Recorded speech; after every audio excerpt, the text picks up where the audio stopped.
Hey guys, welcome to another video through Real Talk Investing, where today I'm going to take you through 3 equations that every real estate investor should know. Now, these 3 equations will be able to help you figure out what the best way is to go about different deals and to see if they're worth it from a numbers standpoint. These equations can be used for anybody, so from beginners, never have done a deal, all the way up to very experienced, well-versed real estate investors that can go as far as even owning numerous apartment complexes. So these equations can work for all aspects, and what I'm going to do is break down these 3 so you can figure out how to go about assessing some of the deals you're getting in. So to get into the first one we're going to talk about is cap rate. So what cap rate is essentially a percentage that will go based off of what the net operating income is for that property over the total cost of that property. So from a net operating income standpoint, what you got to account for is the gross operating income and subtract the expenses for that property. So from a gross operating income standpoint, it would include your rents. It could include if you had, say, a coin-operated laundry, garage that you're renting out, parking spaces that you're renting out. And from an expense standpoint, it is strictly operating expenses. So that could include the property taxes you have to pay, if you have to pay any utilities, any maintenance fees that you account for, or any management fees. So taking those numbers into account will then give you your NOI, your net operating income. And what that number goes over is the total property cost. So this is what is that price that you are purchasing the property for. So to give you an example, if we were to go through the net operating income for one of these property, it would be similar to taking, so as I said, the gross rent, which could then be the rental income. So we'll say that that is $1,200 per month. Then you would have to see if there was any coin-operated laundry, any parking spaces. But for this, we'll just say that it was $1,200 per month. And then you have to subtract any expenses that you have on that property. So from an expense standpoint, as I said, you'd have to account for your taxes, any, say, snow removal, any management fees, maintenance. So for this example, we'll just say that it's $200 per month, just to give us an easy number to work with. And from that, we're making NOI, a net operating income, of $1,000 per month is what we're making. So you take that, and from the equation, you put it over the total price. So for this example, let's say that the price of the property came out to $120,000 for the purchase price.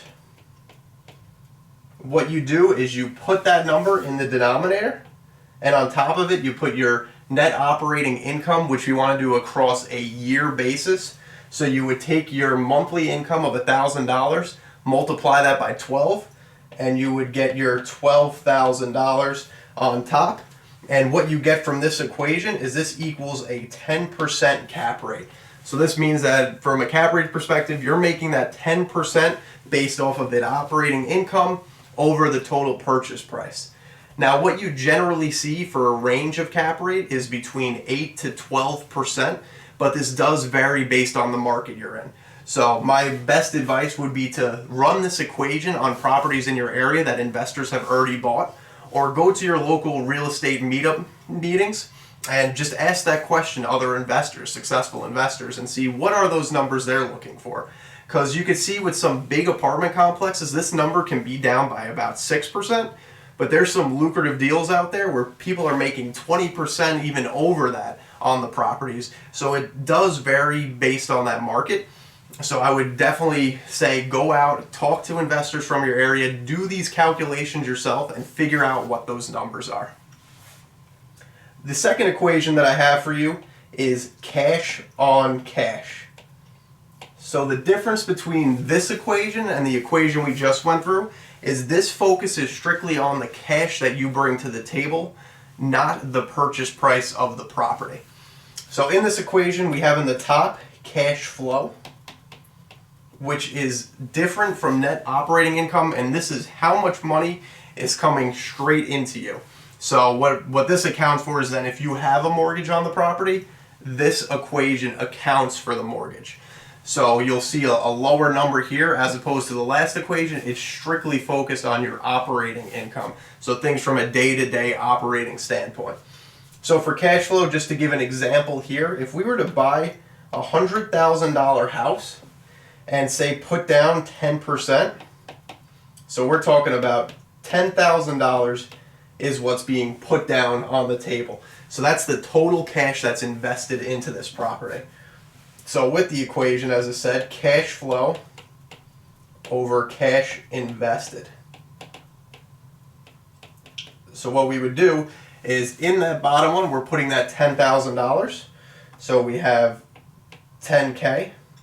And from a cash flow equation, as you saw with the last example where we had, say, $1,000 is what you were making per month. In this one, since you're accounting for mortgage payments, those mortgage payments could be potentially, say, $4,000 or $5,000 or $500 per month. In some of the larger units, it could be much, much more depending on what price you're spending. And if we were to account, let's say, for that $120,000, $100,000 house in that ballpark range, you're talking a couple hundred, so $300 to $500, maybe a little bit more depending on what type of mortgage setup you have. So if we were to account for $500, you take your $1,000 minus $500 for the mortgage, and now you're making $500 per month. So $500 per month, as opposed to the $1,000 per month that went into the last equation. So you take your $500 per month. We want to get an annual income there. So 500 times 12 months would then give you $6,000. So what you're seeing here is you're putting down $10,000 and you're getting $6,000 back. So that's a very successful setup there, which would give you a 60%, because you're almost getting your money back. You're $4,000 short, but you're doing an excellent job on this specific equation. And like I said, it will depend on the market, depend on what you're putting down on the property. The less money that you're putting down, usually you'll see a bigger number come from this equation. It's not always the case, but if you can get a pretty good cash flow coming in, if you put less money here, you'll start to see that number skyrocket. So there's different ways to look at it, and that can vary based on if you're putting 3% down and you're living in it and going for, say, an FHA loan, all the way to if you're doing an investment loan and buying it as an investment property and they're making you put 25% down or 33% down. So once again, in this scenario, I would say check your local markets. See what people are doing, see what type of cash flow, what type of income are coming from those properties from, say, a rental perspective, and then call a lender. Call a couple lenders, get on the phone with them, and see what is the interest rate currently at, and what type of interest rate would you get based off of your credit score if you decided to go the conventional route. So once again, like I said, similar to the other ones, and it's with all of these equations, markets vary. So go out there, check your markets, check the MLS, talk to realtors, talk to other lenders, just so you can get an idea of how your specific market works. Now for the next equation, this equation goes back to the BRRRR method. So I recently put out a video over the BRRRR method. It explained how I was able to make $10,000 in a short window of time just by using an equation to effectively allow me that equity to grow in the house. So for this equation, what it is it's the maximum allowable offer. And what the maximum allowable offer is what is the highest dollar value that I can pay for a house and still be successful with it. So in this equation, what it accounts for is it takes 75% times the after repair value. So the reason that I take 75% of the after repair value is because I want to make sure that if I ever have to cash out of the deal, I can at least get my money back. And 75% is my number, because if you were to call up most lenders, you would say, hey, I got an investment property, I want to be able to pull out the money. What is the most that I can pull out? And 90+% are going to say 75% is the most I'll give you. Now there is some variation between this number, but most conventional mortgage companies or lenders will give you 75% of that value. So to bring a little bit of an example there, if I were to purchase a house that I believe has an after repair value of $100,000, right off the bat, before I take into rehab, any other expenses, the highest value that I can offer is $75,000, because I know after it's fully repaired, it will be worth $100,000, and if I'm not able to sell it to flip it, I can at least go to a lender and say I want to pull out 75% of that and therefore get my money back out. So the next part of this equation is we have to take some additional subtractions, additional money out of this deal. So we found out what it's going to be worth after we repair it. We still have to repair it. So what we have to subtract is rehab costs. So for this, I would recommend getting with a couple of contractors and having them walk with you through the house before you make a decision on what you think the repairs will cost. It's good to get a lot of different eyes on it, because the last thing you need is for someone to say, oh, it will cost $15,000 to do the repairs. You purchase the property, and then by the time you start working on it, you realize it's not 15, it's more like 50. And at that point, you cannot dig yourself out of that hole. So take a couple contractors through, get their estimates, have them give you quotes on what the project will cost. And the other key of this is figure out where you're spending your money. You're not moving into this house, you're not trying to make it something that you love. You want to make it for other people to love, other people to enjoy. So look at the big things. So big areas to spend money on would be, look at the kitchens. That's where a lot of people like to see the value. Bathrooms are another excellent area. Work on some cheap cost things, like say even just adding paint to the rooms can completely change a room's value and give it a different perception, which some people will go towards those deals simply from just changing the paint. So spend money on those low ticket, low cost items that can give you a high value, a high return on your investment. And lastly, this is a piece that a lot of people forget when doing this equation, and I cannot stress this piece enough. Don't simply just subtract the rehab costs, you have to subtract expenses.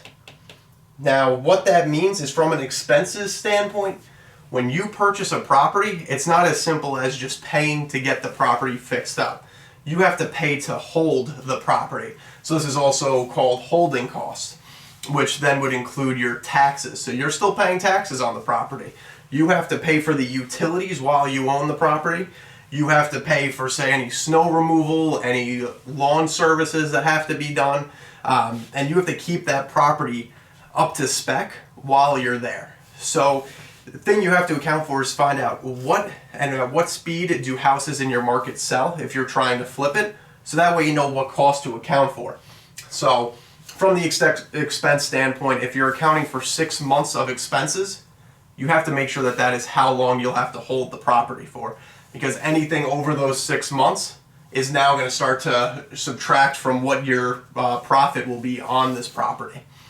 Other things to make sure to include in expenses would include, say, attorney fees, because what you're going to have to do is you're going to have an attorney to help you buy the property, and then when you go to sell it, you'll have to have an attorney there to go through the paperwork to sell it. Now, if you choose to list with a realtor, you're going to have to be ready to pay that commission for the realtor. So there's a lot of small expenses from that aspect to keep in mind. And once again, as I said with the other two equations, I'll say it again with this one, talk to investors in your area. So find a real estate group meeting that they have and ask them these questions. What do you account for? What are things that you didn't expect when you went into some of these deals? And this will give you a great insight on what to do for these specific equations and know what to include, so you can ensure you're getting a good deal. Now, those are the 3 equations that I have for you that I would say every real estate investor should know, and they should spend a good amount of time going through these. So take these equations, work them on a couple houses. Just find some places that are interesting to you, see what the numbers come out as, and then ask one of your buddies, one of the other real estate investors in your area, for them to do the calculations and see if you end up in the same ballpark, just to make sure you're on that right page. As always, if you do have any questions, feel free to reach out to me. You could reach out to me on my website, realtalkinvesting.com. You could DM me or send me a message on Instagram at realtalkinvesting, or you could send me a direct email, tom@realtalkinvesting.com. I'd love to hear your questions, hear what problems you're running into, and try to help you out on that journey as we all work towards that financial freedom and having success through real estate. So thank you very much for watching the video. Appreciate your time. Please remember to subscribe and like, and I look forward to seeing you next time.